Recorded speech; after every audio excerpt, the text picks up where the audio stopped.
আসসালামু আলাইকুম আপা ও ভাইয়েরা, সবাই কেমন আছেন? আলহামদুলিল্লাহ, আপনাদের দোয়া আমরা খুব ভালো আছি। হঠাৎ করে আমার হাসব্যান্ড ও তার ছোট ছোট ভাইয়েরা মিলে পিকনিক খাবে। তো এই শীতে পিকনিকের আয়োজন করলো। তো ২টা হাঁস কিনলো।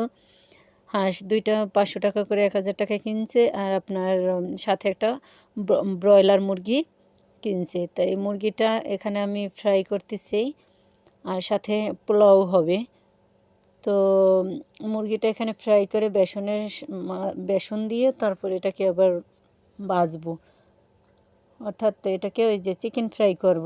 তো এখানে ২টা হাঁস ২টা বেশি বুড়া না, তো হাঁস ২টা ভালোই মাংস হয়েছে মোটামুটি। তো তারা হঠাৎ করে আয়োজন করার পরে আমরা যেখানে রান্নার আয়োজন করছি সেখানে পাশের বাড়িতে এক মুরব্বি মারা গেছে। তো সেই জন্য